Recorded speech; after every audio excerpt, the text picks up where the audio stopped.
Welcome to First Time Watching.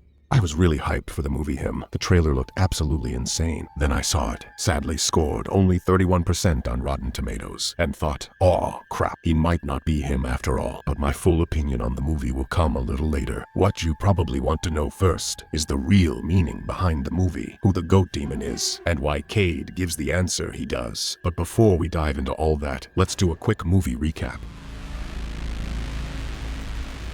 When Cam was a young boy, his family worshipped their favorite team, the Saviors, and their star player, Isaiah White. But after scoring his final touchdown, Isaiah broke his leg, an injury that should end his career. Cam's dad, however, taught him that real men make sacrifices, no guts, no glory. 14 years later, and for some unexplained reason, Isaiah's career didn't end after that injury. Instead, he went on to win 8 more championship rings, making him the greatest player of all time. Now, like every year, the question arises, who will replace him when his body finally gives in to old age? The commentators all agree it'll be Cameron Cade, the most gifted young quarterback entering the big leagues. Reporters want to know if Cam has the drive and obsession it takes to become the greatest of all time. Cam confidently tells them his dad always said he could, so that's the plan. Back in his hometown, Cam is thinking about what's next for his career. One night, while throwing a football around, the ball lands strangely and keeps spinning. When he walks over to check it out, a goat mascot guy suddenly appears behind him and knocks him out cold. Cam wakes up with a brain injury, and the doctor isn't sure if he'll ever play again. But Cam refuses to slow down. He's getting drafted one way or another. Later that day, while Cam's sulking at a party, his manager calls he's spoken to the Saviors and even Isaiah himself. Isaiah wants to give Cam another shot, even though he's a risk with that injury. But there's a catch. Cam has to spend a week training with Isaiah to prove he's still got it. And of course, Cam ain't no bitch, so he's in. The next day, he heads to Isaiah's home, and first he's greeted by his culty fans, crazy suckers. Then he reaches the home. It's a ridiculously massive, bunker-like mansion. No one greets him, so he wanders around until he finds Isaiah's office. There, Isaiah tells him that the first quarterback was some Indian kid before that. Football was just a bunch of big white dudes trying to kill each other. That kid changed the game forever. Then Isaiah takes Cam's phone. No distractions during training. Lesson 1, have fun. Day 1 is standard training and team building. Isaiah introduces Cam to his doctor, Marco. He's the real deal. He gives him a full physical in front of everyone. Wiener in the wind. During Isaiah asks what Cam is willing to sacrifice, reminding him to hold on to that answer when things get tough. His answer is family, but family isn't enough, Isaiah says. External motivation won't make him the best. He has to find something inside himself. After training, Cam runs into Isaiah's wife, Elsie. She gives him a strange rock for good luck and disappears, busy as ever with her rich lady life. Later, as Cam takes an ice bath, Isaiah sits nearby having his blood drawn. He says it's in great condition, but he's storing it for a rainy day. He even offers Cam some of his godly blood. Marco explains that in ancient Rome, fighters would do anything for their coaches, then jabs a needle into Cam's arm and says it'll help his training. The lights go out, and Cam is left alone in the darkness. He submerges himself in the bath and then wakes up in his bed. Day 2, poise training. They're running through the desert. Cam's drenched in sweat and puking while Isaiah seems to have infinite stamina. Cam collapses, unable to breathe. A mascot appears with a hammer and slams it into his face. And when he wakes up, Isaiah's standing over him saying help is on the way. Cam's back in the gym. Isaiah invited some guys over for a little game. He tells Cam to sit this one out since he's tired and all. Marco steps in, jabs a needle into Cam's arm and says, "Thank me later." Instantly, Cam's full of energy. The drill. Cam has 2 seconds to pass the ball to someone ready to receive. After a few rounds, Isaiah raises the stakes. One guy must stand in front of a pitching machine. If Cam misses his pass, the machine fires a football straight into the poor guy's face. As soon as this guy becomes a stumbling, bloody mess, Cam gets frustrated. His teammates keep dropping passes. Isaiah sees it differently. Cam's the quarterback. Everything wins. Losses and pain is his responsibility. He needs to get it together, so he does. He regains his focus and manages to complete the exercise. The guy taking all those balls to the face isn't doing great. He laughs it off, thanking Isaiah and Cam for the opportunity. These people are insane. But during the training, Cam's head wound reopened, so Marco stitches his head back up after training and tells Cam to get his ass in the hyperbaric chamber. They crank it up until he passes out, and he wakes up the next morning in his bed. Day 3, leadership. Cam's dodging tackles, but one player hits him hard enough to reopen his head wound. Isaiah calls him weak and demands to know what he's willing to sacrifice. Cam answers, everything. They reset practice. Bleeding and furious, Cam slams headfirst into another player, knowing the risk with his own wound, but he cracks the man's skull. The player dies on the field, and Isaiah couldn't be prouder. By killing a man, Cam has finally proven himself. That night, Cam wanders the compound and finds a strange room. A ball rolls toward him. Horns appear behind him. He hallucinates a cheering press crowd and a horned beast choking him. Then, it's gone. He sneaks off to secretly call his family, but Marco catches him. Marco's a mess. He regrets destroying himself for the game, regrets grooming Cam to be a gladiator. When two men enter the Coliseum, he says, only one walks out. Outside, the cult-like fans watch Cam. Later, in the sauna, Cam asks Isaiah what it's like to be the GOAT. Isaiah says it was a blessing, until he realized one day he'd have to give it up. He tells Cam he's a good man with a big heart, and he should find his own way to greatness, not follow Isaiah's path. Cam doesn't understand, but the words stick with him. After Isaiah leaves, one of the cult women crawls out from under the bench with a burning rock, screaming, "We don't want you." Cam dodges and chokes her to death. Isaiah was watching while it happened. Cam stumbles out. Isaiah stabs her, kisses her,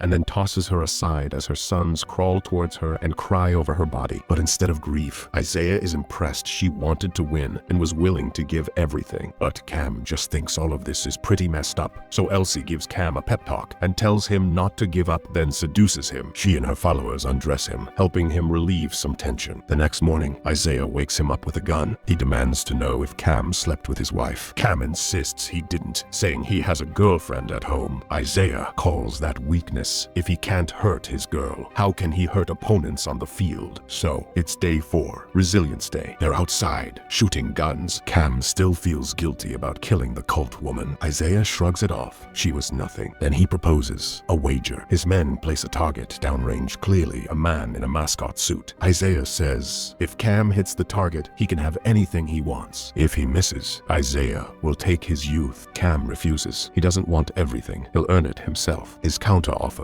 if he misses, Isaiah can stay the best for one more year. Then Cam fires and hits the target. Day 5, Vision. Today's all about Cam's media image. Elsie coaches him through interviews, which reminds Cam of his dad. He was always pushing him to train. His father's pushy behavior made him want to quit. But after his father's death, Cam started playing again out of guilt, not passion. Elsie questions whether Cam's doing this for himself. When he insists he is, she invites him to a savior's party, while Isaiah stays behind to check the training tapes. At the party, Marco appears and warns Cam to run, but Cam ignores his warning, sees his manager and rushes over, while Elsie glares at Marco in disappointment. The team owners welcome him a little too happily. They drink together, and Cam starts hallucinating. He sees Elsie stabbing someone, Marco's head on a platter, and himself puking gold chains. Day 6, Sacrifice. Cam wakes up hooked to a blood bag. Isaiah's blood is being pumped into him. Barely conscious, he spots one of Marco's syringes labeled Run. He grabs it and injects himself. Energized, he grabs one of Isaiah's trophies and breaks into the locked room. Inside, Isaiah is watching footage of the roaring crowd. His checking the tapes thing is just him stroking his ego. Cam tries to stab him, but Isaiah counters easily. Isaiah says that Cam isn't the one. He isn't ready to take the blood like Isaiah once took it from his mentor and that mentor before him. The beast inside them is the price of greatness. But now that they forced it into him, they're equals. The room shakes as Isaiah screams, "I am him. I am football." They fight. Isaiah breaks Cam's arm and grabs the trophy, but Cam takes a helmet, puts Isaiah on his back, and smashes his face with it again and again until his mentor lies dead. Now, Cam is him. He walks through the tunnel onto the field as Elsie leads a ritual inducting him into the Savior's cult. The hammer that once hit him lies at his feet. All he has to do is sign the contract and complete the transformation. The cultists, who are also the team owners and his manager, urge him to sign. They tell him it's what his dad would have wanted. His father gave his life to the Saviors years ago, just so his son could become the GOAT. Cam picks up the hammer and tells them all to go to hell. The owner threatens to kill his family unless he signs, but Cam refuses. He kills one of the men. Elsie charges with a dagger and accidentally stabs herself. Cam brutally murders the cultists one by one, the people who groomed him his whole life to become a demonic football puppet. He saves his manager for last, but it's not his life to take. The demon takes that one for himself. Cam smiles as he walks away is behind him. His manager explodes into a bloody mist.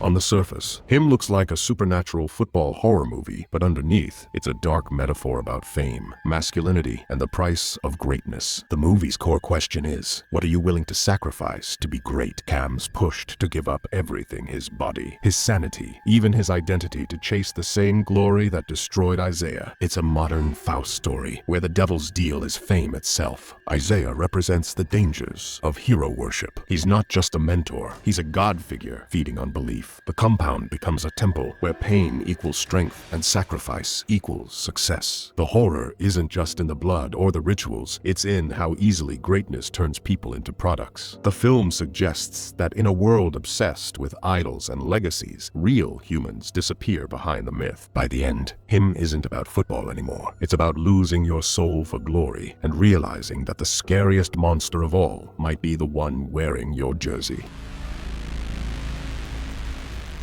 The demon that possesses both Isaiah and Cade isn't random evil. It's Mammon, the ancient spirit of greed. Mammon doesn't feed on blood or fear. He feeds on desire, on the obsession to be the greatest, no matter the cost. The goat imagery throughout the film isn't just a nod to the goat. It's literal worship of the demon who promises endless fame in exchange for the soul. Every play, every trophy, every fan chant strengthens Mammon's hold, turning ambition into addiction and greatness into damnation. It's about how greed becomes a god and how easily we kneel before it.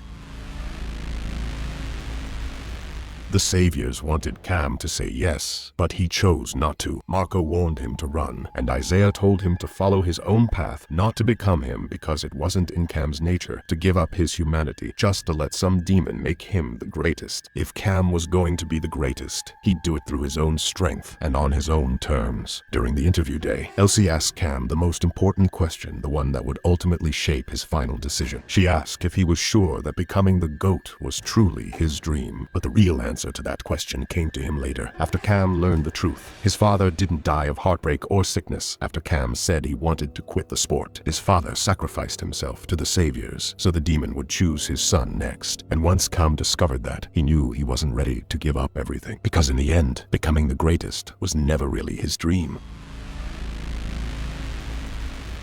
Now, for my opinion, I honestly have no idea how this movie only scores 31% on Rotten Tomatoes. These are supposed to be hand-picked critics who know how to rate films, but the ones who reviewed him were clearly not the target audience this movie was made for, because in my opinion, this movie was brilliant. I keep seeing people complain that the ending didn't make sense, but clearly, they either weren't paying attention or lacked the ability to comprehend what was happening. The symbolism throughout was top-notch, and both Marlon Wayans and Tyriq Withers delivered near-perfect performances. The build-up to the twist, revealing that his dad died to get him on the team, absolutely nailed it. I'd give this movie an 87% and recommend it to everyone.